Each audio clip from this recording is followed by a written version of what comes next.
qaybihii dambe ee warka ayaan ku sii shaqeynaa daawadayaal. Wakiilka Soomaaliland ee dalka Jarmalka ayaa si rasmi ah xilkii ugu kala wareejiyay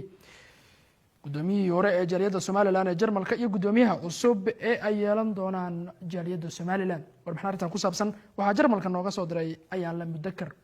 safiirka Soomaaliland ee dalkan Jarmalka ayaa si rasmi ah xilkii ugu kala wareejiyay gudoomiyihii hore iyo gudoomiyaha cusub ee yeelan doonto jaaliyadda Soomaaliland ee dalkan Jarmalka. Munaasabaddan oo ka dhacday magaalada Frankfurt ee dalka Jarmalka ayaa wax ka soo qayb galay mas'uuliyiin waxgarad qaal dhalinyaro iyo waliba haldoorka Soomaaliland waxaana soo dhaweeyeen gudoomiyaha cusub ee yeelan doonto jaaliyadda Soomaaliland ee dalkan Jarmalka iyagoo sii sabootiyay gudoomiyihii hore ee jaaliyadda Soomaaliland ee dalkan Jarmalka waxaana ka sheekeeyeen muddadii uu joogay iyo waxqabadkiisa xafladan xil wareejinta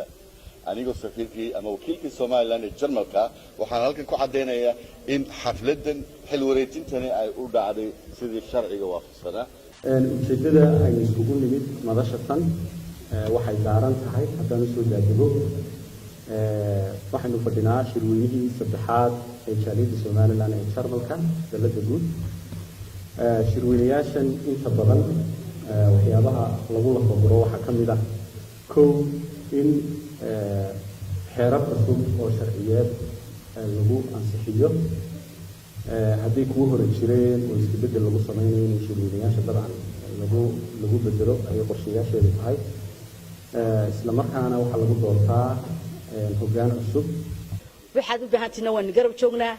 hadday feer ay noqoto hadday sidii hore loo soo noqon laakiin aan aragna dad jecel anaku dad jecel baan ahayn sadaka sanad joognaa lagama inay qaan Frankfurt anaka dadkayga soo raadisana laakiin dadka imika yimid waxa way waa difference Germany waxa idin anfaca midnimada Germany waxa idin anfaca isku duubnaanta Germany waxa idin anfaca idinkoo hal isku ah idinkoo jaaliyadiina ku daba fayla taladeeda iyo qaaraankeedana bixiya waxa laga yaabaa qof xanuunsanaya la idin keeni karaa wadankii laga keenayo martiba idin imanaysa oo kale oo u baahan tahay jaaliyaduna waa culays weeye waxa idin imanaya dad maalin walba dad baa soo galaya wadanka oo culays iyo in la garab galo u baahan jaaliyadu waxay ahaayeen lafdhabar marba jaaliyado tirsan oo kow iyo laba baa waxa weeye baa ummadda reer Soomaaliland iyo dadkii halkan ku jirayba waxa weeye lafdhabar u ahaa maanta waynu ka badannahay intii waynu ka hanti badannahay waynu ka aqoon badannahay waynu ka waaya aragnimo badannahay dalkeenii baa dhisan maanta halka aynu joogno